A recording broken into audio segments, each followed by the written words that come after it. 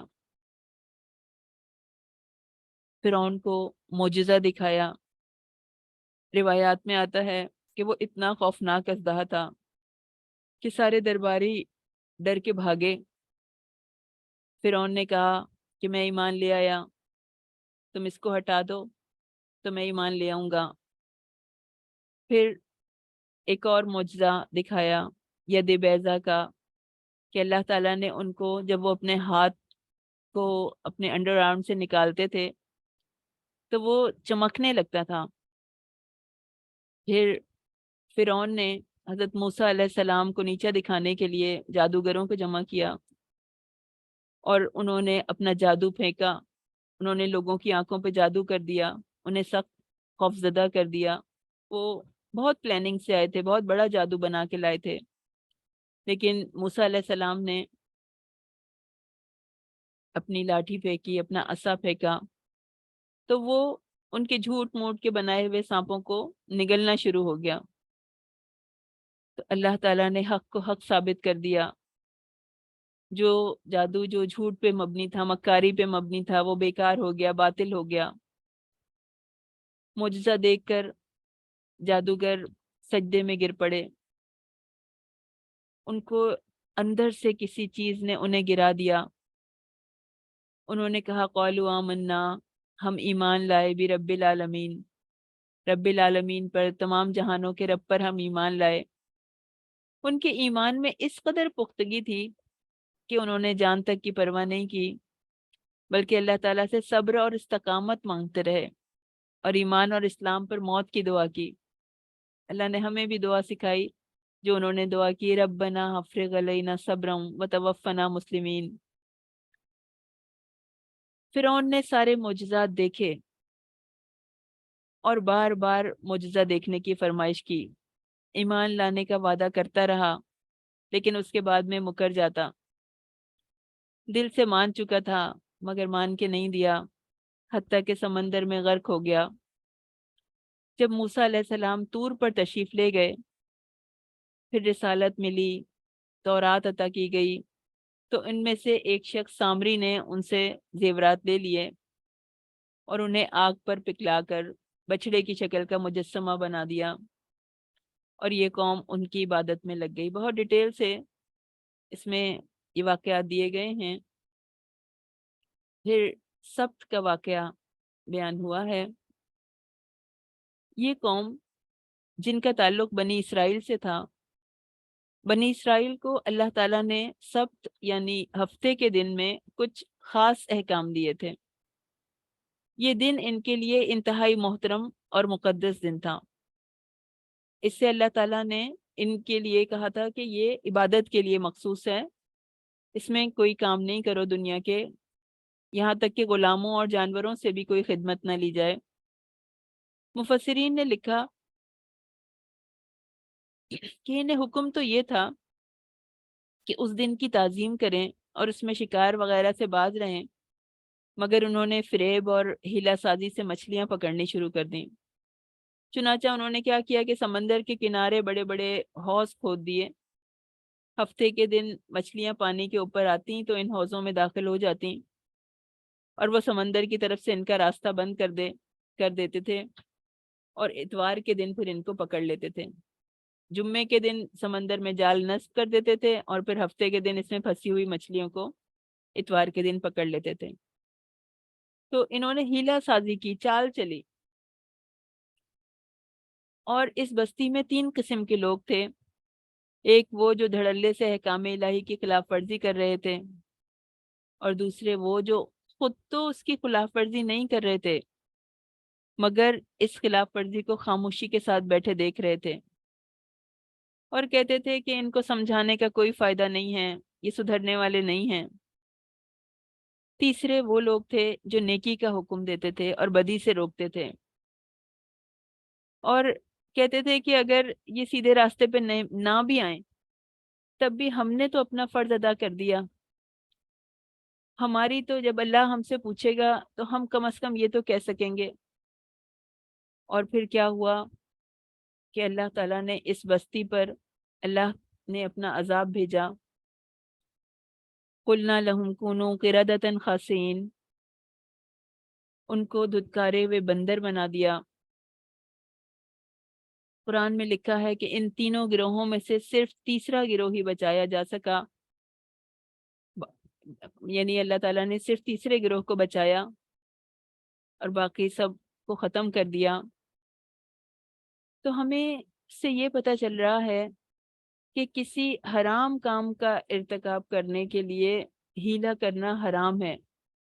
ہاں، جائز کام کے لیے ہیلا کیا جا سکتا ہے، اور حدیث میں بھی آتا ہے کہ ہمارے نبی نے فرمایا ہے کہ وہ کام مت کرو جو یہود نے کیا، ورنہ تم اللہ کی حرام کردہ چیزوں کو معمولی ہیلوں سے حلال کر لو گے۔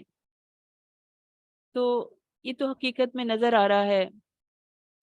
شراب حلال کرنے کے لیے کہتے ہیں کہ صرف انگور اور کھجور کی شراب کو انہوں نے حرام کیا اور باقی جتنی شرابیں ہیں ان کو حلال کر دیا۔ چوری کی حد ختم کر دی، سود کو حلال کر دیا، اور زکوٰۃ سے بچنے کے ہیلے بنائے۔ اللہ تعالیٰ بار بار ہمیں یاد دلا رہا ہے کہ جن کاموں پہ عذاب آئے، جن کاموں پہ سزائیں دی گئیں، وہ کام اگر دوبارہ ہوں گے تو عذاب دوبارہ آئیں گے۔ پھر ایک عہد کی طرف ہمیں متوجہ کیا جا رہا ہے۔ بنی اسرائیل سے خطاب ختم ہو جاتا ہے، اب گفتگو کا رخ عام انسانوں کی طرف پھیرا جاتا ہے کہ اب جو خطاب ہے وہ تمام انسانوں سے ہے، پوری نوع انسانی سے، اور اس میں یہ بتایا جا رہا ہے کہ گزشتہ آیات میں ہم نے بنی اسرائیل سے اپنی اطاعت کا، اپنی فرما برداری کا عہد لیا تھا، لیکن صرف ان سے ہی نہیں لیا تھا بلکہ تم بھی اسی طرح اللہ کے ساتھ ایک میثاق میں بندھے ہوئے ہو، ایک عہد میں بندھے ہوئے ہو، کمیٹڈ ہو تم، اور تمہیں بھی ایک دن اس کے حوالے سے جواب دینا ہے اللہ کو۔ وہ میثاق کیا ہے؟ وَإِذْ أَخَذَ رَبُّكَ مِن بَنِي آدَمَ مِن ظُهُورِهِمْ، اور جب تیرے رب نے آدم علیہ السلام کے بیٹوں سے اور اس کی پشتوں سے اس کی اولاد کو نکالا، اور انہیں خود ان کی جانوں پر گواہ بنایا، اور ان سے پوچھا الستو بربکم، کیا میں تمہارا رب نہیں ہوں؟ قالوا بلا، انہوں نے کہا بے شک، شہدنا، ہم نے شہادت دی، کیوں نہیں، آپ ہی ہمارے رب ہیں۔ ان تقول یوم القیامت انا کنا عن ھذا غافلین، کہ کہیں تم قیامت کے دن یہ نہ کہو کہ ہم اس سے غافل تھے، ہمیں پتہ نہیں چلا تھا۔ بنی آدم سے متعلق یہاں جو حقیقت بیان ہو رہی ہے وہ کسی خاص دور کے لیے نہیں ہے، یہ پوری بنی آدم سے متعلق ہے، یعنی ازل سے لے کے ابد تک کے آنے والے انسان، ان سب کو اکٹھا کیا۔ قیامت تک جتنے لوگ پیدا ہونے ہیں ان سب کو اللہ تعالیٰ نے اکٹھا کیا اور ان سے اپنے رب ہونے کا اقرار لیا، اور اس آیت میں عہد الست مراد ہے، اس عہد کو عہد الست کہتے ہیں۔ ابی بن کعب کہتے ہیں کہ اللہ تعالیٰ نے سب کو جمع کیا، آدم کی جتنی اولاد جو قیامت تک آنے والی ہے ان سب کو انسانی صورتوں میں جمع کیا اور بولنے کی قوت دی، پھر ان سے وعدہ لیا، انہیں اپنے آپ پر گواہ بناتے ہوئے پوچھا کہ الستو بربکم، کیا میں تمہارا رب نہیں ہوں؟ انہوں نے عرض کیا ضرور آپ ہی ہمارے رب ہیں۔ تب اللہ نے فرمایا کہ میں زمین اور آسمان اور سب کو اور تمہارے باپ آدم کو گواہ ٹھہراتا ہوں، تاکہ قیامت کے دن تم یہ نہ کہو کہ ہمیں اس کا پتہ نہیں چلا تھا، اس کا علم نہیں تھا۔ خوب جان لو کہ میرے سوا کوئی بھی عبادت کے لائق نہیں ہے، میرے سوا کوئی رب نہیں، تم میرے ساتھ کسی کو شریک نہ ٹھہرانا۔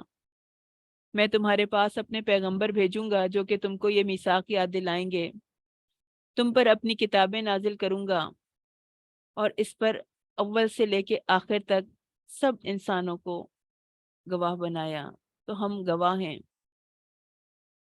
سب نے کہا ہم گواہ ہیں، آپ ہی ہمارے رب ہیں اور آپ ہی ہمارے معبود ہیں، اور آپ کے سوا نہ کوئی ہمارا معبود ہے نہ کوئی رب۔ کیا یہ عہد جو ہم سب کر چکے ہیں، پوری دنیا کے تمام انسان کر چکے ہیں، کیا یہ ہمیں یاد ہے؟ کیا یہ ہمارے شعور اور حافظے میں موجود ہے؟ نہیں، لیکن اللہ تعالیٰ نے ہمیں بتا دیا کہ ہم نے یہ کیا تھا، تو ہم اللہ پر ایمان رکھتے ہیں۔ ہمارے ماں باپ ہمیں بتاتے ہیں، ہمیں بچپن کی باتیں یاد نہیں ہیں، وہ ہمیں بتاتے ہیں کہ تمہارے ساتھ ایسا ہوا تھا، تم نے یہ کیا تھا، تو ہم اس پہ یقین رکھتے ہیں کہ ہاں ایسا ہوا ہوگا ہمارے ساتھ۔ تو ہمارا رب ہمیں بتا رہا ہے کہ ہم عہد لے کر آئے ہیں، ایک میثاق کر کے آئے ہیں۔ اللہ تعالیٰ نے اپنی معرفت کا بیج ہر دل میں بو دیا ہے، اس اقرار کا بیج ہر دل میں موجود ہے، چاہے انسان کو اس کی خبر ہے یا نہیں ہے۔ ہر انسان کی فطرت میں اللہ تعالیٰ سے محبت پائی جاتی ہے۔ رسول اللہ صلی اللہ علیہ وسلم کا ارشاد ہے کہ کلو مولود یولد علی الفطرتی، ہر پیدا ہونے والا بچہ دین فطرت یعنی اسلام پہ پیدا ہوتا ہے، بخاری اور مسلم کی حدیث ہے۔ پھر اس کے ماں باپ اس کو دوسرے خیالات میں مبتلا کر دیتے ہیں، اور صحیح مسلم کی حدیث ہے کہ رسول اللہ صلی اللہ علیہ وسلم نے فرمایا کہ حق تعالیٰ فرماتا ہے کہ میں نے اپنے بندوں کو ایک رب کا ماننے والا بنایا، پھر شیاطین اس کے پیچھے لگ گئے اور ان کو صحیح راستے سے دور لے گئے۔ مگر ایک بات اس میں بھی حقیقت ہے، انسان چاہے اللہ سے کتنا ہی دور کیوں نہ ہو، لیکن جب کبھی اس پر مشکل حالات آتے ہیں، تکالیف آتی ہیں، مصیبتیں آتی ہیں، تو وہ تنہائی میں اللہ کو پکارتا ہے، وہ تنہائی میں اسی کو آواز دیتا ہے کہ وہی بچانے پہ قادر ہے۔ پھر ایک شخص کا قصہ بیان کیا جا رہا ہے، وَاتْلُ عَلَيْهِمْ نَبَأَ الَّذِي آتَيْنَاهُ آیَاتِنَا، ایک ایسے شخص کا قصہ جس کو ہم نے اپنی آیتیں عطا فرمائی تھیں۔ الذی کا لفظ آیا ہے جو کہ معرفہ کے لیے آتا ہے، تو ہو سکتا ہے کہ یہ مثال کسی واقعی کوئی شخص ہے جس کا یہ واقعہ بتایا جا رہا ہے، اور یہ بھی مفسرین نے اس کا بھی اظہار کیا ہے کہ ہو سکتا ہے یہ ہم کو سمجھانے کے لیے یہ بات بتائی جا رہی ہو۔ بہرحال اللہ اور اس کے رسول کی ایک اخلاقی بلندی ہے کہ اس کا نام لینا پسند نہیں کیا، کسی کا نام مینشن نہیں کیا۔ اللہ کے رسول کا یہی طریقہ تھا، وہ بھی ایسے ہی گفتگو فرماتے تھے۔ کبھی کسی پر تنقید کرنا مقصود ہوتا تھا، کبھی کسی کی برائی کو انڈیکیٹ کرنا مقصود ہوتا تھا، تو وہ اس کا نام نہیں لیتے تھے، اس کا ذکر نہیں کرتے تھے، بلکہ ایک عام انداز میں بات کرتے تھے، کہتے تھے کہ ان لوگوں کا کیا حال ہے جو ایسی ایسی برائیاں کر رہے ہیں۔ تو ہمارے لیے بھی یہ طریقہ ہے لوگوں کے عیب چھپانے کا، برائی کو مٹانا ہے، لیکن برے انسان کو تکلیف نہیں دینی، اس کو اچھائی کی طرف لے کے آنا ہے۔ تو قرآن پڑھنے والوں کے لیے یہ واقعہ ایک عبرت کا نشان بنا دیا گیا۔ آیات کا علم اس شخص نے حاصل کر لیا جس کا یہ قصہ بیان کیا گیا ہے،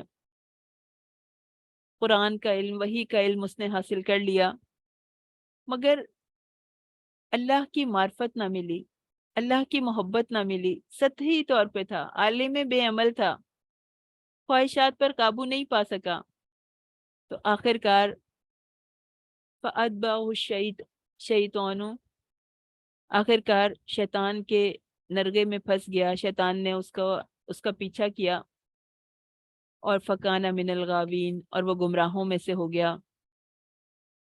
تو قرآن کا علم ہو انسان کے پاس، اور پھر اس کے باوجود بھی وہ اس کی آیات پر عمل نہ کرے، یہ انسان کی شیطانیت ہے۔ علم کے باوجود بھی شیطانی وسوسے آتے تو ہیں، مگر ان کی پیروی کرنا، ان کے پیچھے چلنا شروع کر دینا، خواہشات کی دوڑ میں بے لگام ہو جانا، یہ انسان کو بھٹکا دیتا ہے۔ پھر وہ شیطان کی آنکھ سے دیکھتا ہے، اسی کی زبان بولنے لگتا ہے، اور گمراہوں کے گروہ میں شامل ہو جاتا ہے۔ اللہ تعالیٰ کا قانون ہے، وَمَن يَعْشَ عَن ذِكْرِ الرَّحْمَنِ نُقَيِّضْ لَهُ شَيْطَانًا فَهُوَ لَهُ قَرِينٌ، جو اللہ کی یاد دہانی سے، جو اللہ کے ذکر سے، جو اللہ کی کتاب سے منہ پھیر لیتا ہے، نقید لہ الشیطان، ہم اس کے اوپر شیطان مسلط کر دیتے ہیں، تو پھر وہ اس کا ساتھی بن جاتا ہے، قرین بن جاتا ہے، اٹھتے بیٹھتے چلتے پھرتے اس کے ساتھ ہوتا ہے، سوتے ہوئے اس کے ساتھ ہوتا ہے۔ اور پھر وہ شیطان کیا کرتا ہے، اس کو اپنی گرفت میں لے لیتا ہے، اپنے قابو میں کر لیتا ہے، اور پھر اس کو اپنے راستے پہ چلانا شروع کر دیتا ہے۔ تو اس شخص نے سوچا کہ میں اللہ کے احکام سے آزاد ہو جاؤں گا، اس نے کہا میں ان احکام کو پیچھے ڈال کے اپنی زندگی گزاروں گا۔ شیطان ان کو اسی راستے پہ چلاتا رہا، اور پھر وہ گمراہی کی آخری منزل پہ پہنچ گیا، اور دنیا اور آخرت دونوں کا خسارہ پا گیا۔ وَلَقَدْ ذَرَأْنَا لِجَهَنَّمَ كَثِيرًا، اور ہم نے بہت سے جن اور انسان دوزخ کے لیے پیدا کیے ہیں۔ ان کے دل ہیں لیکن ان سے سمجھتے نہیں ہیں، ان کی آنکھیں ہیں مگر ان سے دیکھتے نہیں ہیں، ان کے کان ہیں پر وہ ان سے سنتے نہیں ہیں۔ اولئک کالانعام، یہ جانوروں کی طرح ہیں، چوپایوں کی طرح ہیں، بل ہم اضل، بلکہ ان سے بھی زیادہ بھٹکے ہوئے۔ اولئک هم الغافلون، اور یہ وہی لوگ ہیں جو غفلت میں پڑے ہوئے ہیں۔ اب یہ آیت، اس پہ بعض لوگ یہ کوشچن کرتے ہیں کہ کیا اللہ تعالیٰ نے کچھ انسانوں کے لیے دوزخ کا فیصلہ پہلے ہی کر دیا؟ کچھ لوگ اپنے عمل یعنی اپنی من چاہی زندگی پہ چلنے کے لیے کہتے ہیں کہ یہ فیصلہ تو پہلے ہی ہو چکا ہے، تو ہمارے عمل کرنے کا کیا فائدہ؟ یہ بات نہیں ہے، یہاں یہ بتانا مقصود نہیں ہے۔ اللہ تعالیٰ العلیم ہے، اس کا علم ہر ایک کے علم سے زیادہ ہے۔ اللہ تعالیٰ کو فیوچر کی ہر بات کا علم ہے، انسان کو فیوچر کا علم نہیں ہے، وہ مستقبل کے حالات نہیں جانتا، لیکن اللہ جانتا ہے۔ اللہ کو پتا ہے کہ فلاں جن یا انسان نے دنیا میں جا کر دوزخیوں کے سے ہی کام کرنے ہیں، تو اس علم کے مطابق اللہ تعالیٰ نے بتا دیا۔ آگے اہل جہنم کی صفات بیان ہو رہی ہیں کہ جن میں یہ صفات ہوں گی تو وہ ہدایت قبول نہیں کرتے۔ اللہ کی شریعت اور انبیاء کو بھیجنے کا یہی مقصد ہے کہ انسان اللہ کی عبادت کرے، مگر اس سے پہلے یہ بھی علم کہ کون شریعت پر چلے گا اور کون نہیں چلے گا، یہ اللہ جانتا ہے۔ لہم قلوب، ان کے دل ہوں گے، لا یفقہون بہا، یعنی اللہ تعالیٰ نے انہیں دل دیے، آنکھیں دیں اور کان دیے، اور وہ اس لیے دیے تھے کہ وہ ان سے فائدہ اٹھا کر اپنے مالک کو پہچانے، اپنے رب کو پہچانے، کائنات کی نشانیوں کا مشاہدہ کریں، اپنے نفس کی نشانیوں کا مشاہدہ کریں، حق کی بات کو غور سے سنیں اور اسے قبول کریں، مگر انہوں نے اس کا فائدہ نہیں اٹھایا، تو وہ انعام کی طرح ہیں، اولئک کالانعام، چوپایوں کی طرح ہیں، بلکہ ان سے بھی زیادہ بھٹکے ہوئے ثابت ہوئے۔ زندگی کا مقصد کیا ہے ان کی زندگی کا مقصد ہے صرف کھانا پینا، سیر تفریح۔ مگر جانور بھی اپنے مالک کو پہچانتا ہے، یہ اس سے بھی گئے گزرے ہو گئے۔ اللہ کی قدرت انہیں نظر نہیں آتی، بس خواہشات کے پیچھے لگ گئے۔ زندگی کا کوئی مقصد نہیں ہے، حالانکہ اللہ تعالیٰ نے ہمیں زندگی کا مقصد دے کر پیدا کیا ہے۔ اللہ تعالیٰ ہمیں اپنی نشانیاں دکھا دے، ہمیں قرآن کی نشانیوں، قرآن کی آیات اور کائنات کی آیات کے ذریعے سے ہمیں ہدایت دے دے، ہمیں اس راستے پر چلنے والا بنا دے کہ ہم اس کی کتاب کو تھام لیں، مضبوطی سے تھام لیں۔ قرآن میں آتا ہے کہ اس کو مضبوطی سے تھام لو۔ وَإِذَا سورہ انفال شروع ہو رہی ہے اور اس میں قرآن کے بارے میں حکم دیا جا رہا ہے ہمیں۔ وَإِذَا قُرِئَ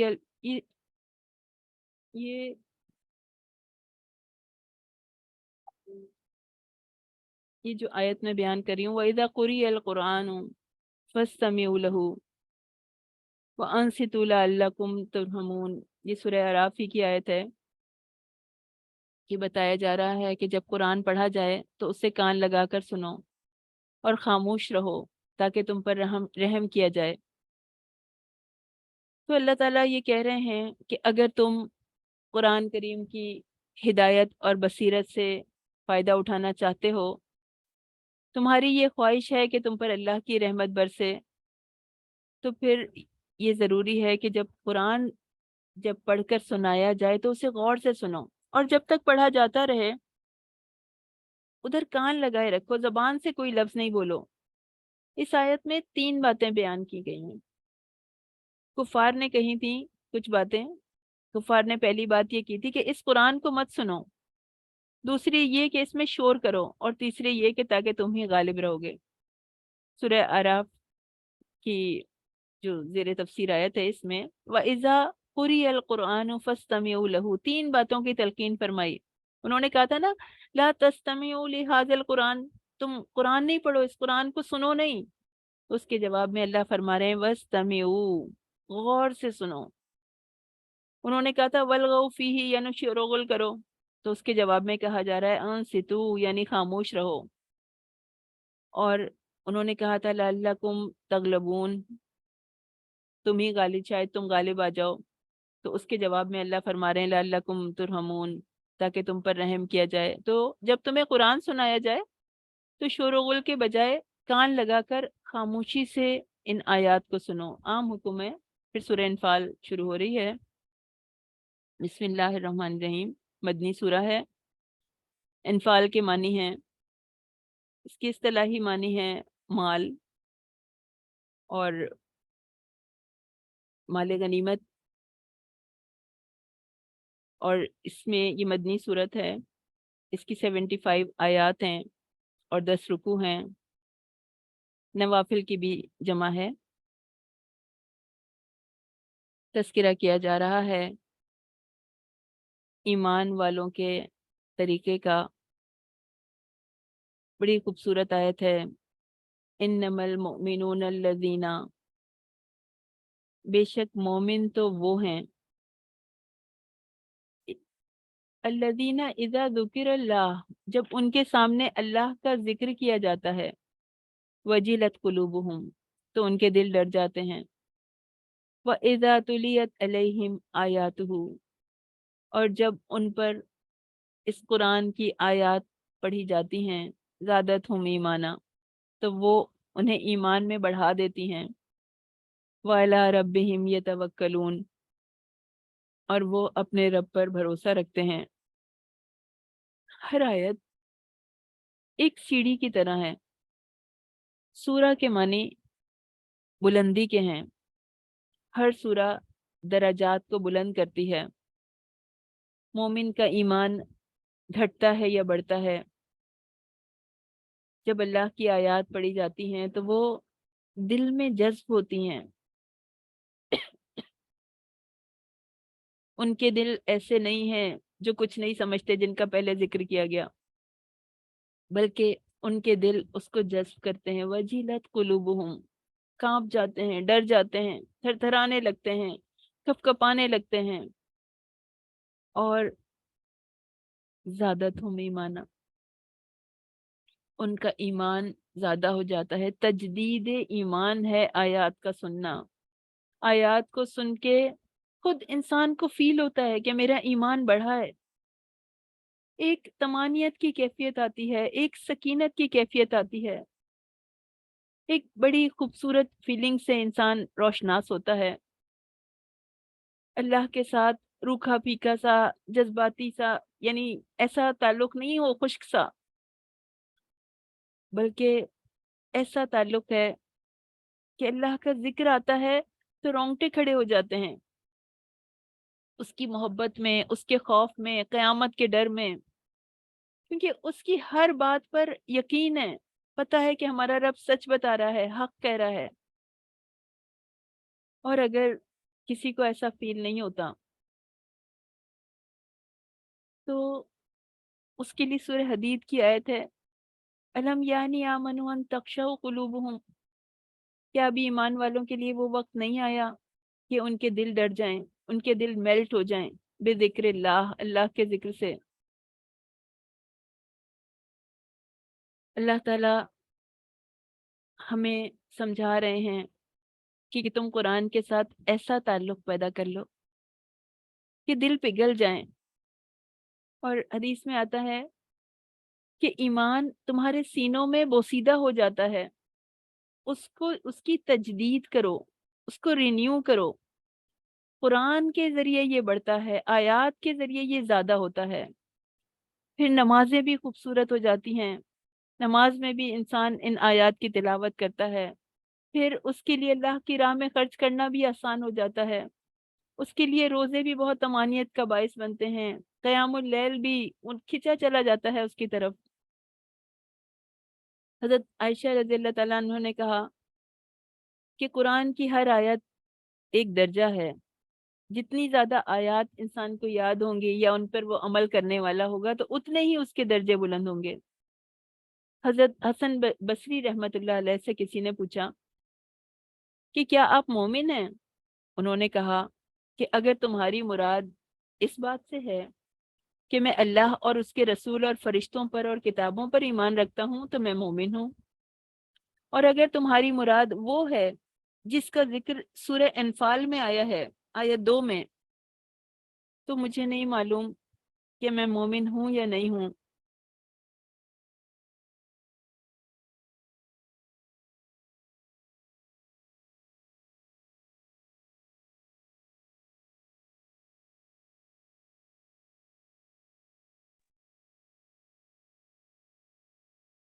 اطاعت ہے تو ایمان ہے. ان آیات میں ایمان والوں کی چند صفات بیان ہو رہی ہیں، جن میں سے پہلی تو یہ آ گئی کہ جب اللہ کا ذکر آ جائے یا اس کا حکم آ جائے تو ان کے دل دہل جاتے ہیں. وہ اس کی نافرمانی کا سوچ کر بھی کانپ اٹھتے ہیں. دوسری علامت یہ ہے کہ جب ان کے سامنے اللہ کے احکام بیان کیے جاتے ہیں تو وہ اسے سچے دل سے مانتے ہیں، ان کی اطاعت کرتے ہیں، اور اس سے ان کے ایمان میں اضافہ ہوتا ہے. تیسری علامت یہ ہے کہ جس کام کا انہیں حکم دیا جاتا ہے تو وہ اس کے تمام ذرائع تو اختیار کرتے ہیں، اسباب تو اختیار کرتے ہیں، اپنی کوشش وہ پوری کرتے ہیں، مگر وَعَلَىٰ رَبِّهِمْ يَتَوَكَّلُونَ، ان کا بھروسہ ہمیشہ اللہ تعالیٰ پر ہوتا ہے. اپنی تیاری پر نہیں ہوتا، اپنے اسباب پر نہیں ہوتا، بلکہ اپنی پوری کوشش کے بعد انجام کو اللہ کے سپرد کر دیتے ہیں. اور چوتھی علامت یہ ہے کہ وہ نماز کو قائم کرتے ہیں پورے آداب کے ساتھ، پوری محبت کے ساتھ، خشوع و خضوع کے ساتھ. اور پانچویں علامت یہ ہے کہ وہ اپنے اموال میں سے اللہ تعالیٰ اور اس کے بندوں کے حقوق بھی ادا کرتے ہیں. تو جن لوگوں میں یہ 5 علامتیں پائی جائیں، اللہ تعالیٰ نے انہیں المومنون حقا کہا، یعنی پکے سچے مومن. اللہ تعالیٰ ہر ایک کو دینے پہ قادر ہیں. ہم بھی اپنی پوری کوشش کریں، اپنے پورے ایفرٹس کریں، اور اللہ سے دعا کریں کہ اللہ تعالیٰ ہمیں مومنون حقہ میں شامل کر لے، سچے مومنین میں شامل کر لے۔ پھر غزوہ بدر کا تذکرہ ہے، نبی کریم صلی اللہ علیہ وسلم کا تذکرہ آ رہا ہے، اس تستغیثون ربکم، جب آپ اپنے رب سے مدد مانگ رہے تھے، فریاد کر رہے تھے، فاستجاب لکم، تو اللہ نے آپ کی دعا قبول کر لی۔ اللہ نے دعا قبول کر لی اور کہا کہ بے شک میں 1000 فرشتوں کے ساتھ تمہاری مدد کرنے والا ہوں، جو ایک دوسرے کے پیچھے آنے والے ہیں، ایک کے بعد ایک آئیں گے۔ غزوہ بدر کی کیا صورتحال تھی؟ اپنی تعداد، تیاری، اسلحے کے حساب سے جو کفار تھے وہ 3 گنا زیادہ تھے، ہر قسم کے اسلحے سے لیس تھے، مسلمانوں کے پاس کچھ بھی نہیں تھی، کوئی چیز نہیں تھی، وہ 70 اونٹ 2 گھوڑے کل اثاثہ تھا۔ سبھی مسلمان اپنے رب سے فریاد کر رہے تھے، لیکن رسول اللہ صلی اللہ علیہ وسلم نے ایسی عاجزی کے ساتھ، ایسی خشوع کے ساتھ دعا مانگی کہ اللہ تعالیٰ نے قرآن میں اس کا ذکر کیا۔ عمر بن خطاب رضی اللہ تعالیٰ عنہ فرماتے ہیں کہ جب بدر کا دن ہوا تو رسول اللہ صلی اللہ علیہ وسلم نے مشرکین کی طرف دیکھا، وہ 1000 تھے اور آپ کے ساتھی 313 تھے۔ تو اللہ کے نبی نے قبلے کی طرف رخ کر کے ہاتھ پھیلا دیے اور اپنے رب سے بلند آواز میں فریاد کرنے لگے۔ ہمیں سکھایا جا رہا ہے، ہمیں بتایا جا رہا ہے، ہماری تربیت کی جا رہی ہے کہ حالات کتنے ہی مشکل کیوں نہ ہوں، ہمیں اپنی کامیابی امپاسبل بھی لگ رہی ہو تو اس ناکامی کو کامیابی سے بدل دینے والا اللہ ہے۔ تو اللہ کے نبی نے بلند آواز میں فریاد کرنا شروع کی، دعائیں کرنا شروع کی، کہا کہ اے اللہ، تو نے مجھ سے جو وعدہ کیا ہے وہ مجھ سے پورا کر دے، اے اللہ تو نے مجھ سے جو وعدہ کیا ہے اس کو پورا کر دے، اے اللہ اگر اہل اسلام کی یہ جماعت ہلاک ہو گئی تو پھر زمین پہ تیری عبادت نہیں کی جائے گی۔ آپ اپنے رب سے بلند آواز میں فریاد کرتے رہے، اس کو پکارتے رہے، اپنے ہاتھ پھیلائے ہوئے دعا کرتے رہے، روتے رہے، گڑ گڑاتے رہے، یہاں تک کہ آپ کی چادر کندھوں سے گر گئی۔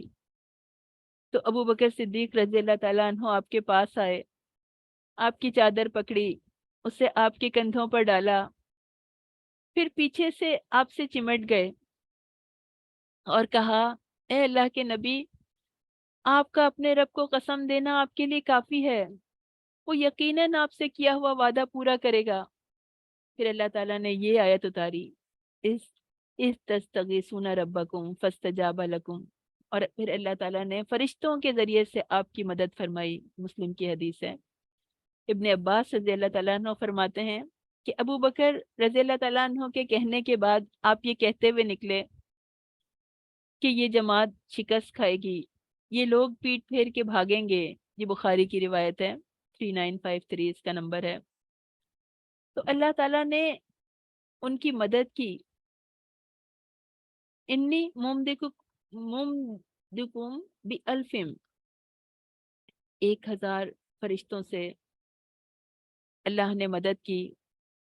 چنانچہ بدر میں فرشتے نازل ہوئے اور فرشتے مسلمانوں کی طرف سے لڑ رہے تھے، اور کئی صحابہ نے ان کو وٹنس بھی کیا، انسانی شکل میں تھے۔ تو فرشتے آئے، حدیث میں آتا ہے 1000 فرشتے تھے جو اترے، اور ان کی قیادت جبرائیل علیہ السلام اور 500 کی قیادت میکائیل علیہ السلام کر رہے تھے۔ اور آج بھی جب مومن اللہ سے فریاد کرتے ہیں، اللہ کو پکارتے ہیں، اللہ کے آگے گڑ گڑاتے ہیں، تو اللہ تعالیٰ فرشتے اتارتے ہیں۔ صرف مانگنے میں کمی ہے۔ وہ جو شعر ہے نا، فضائے بدر پیدا کر، فرشتے تیری نصرت کو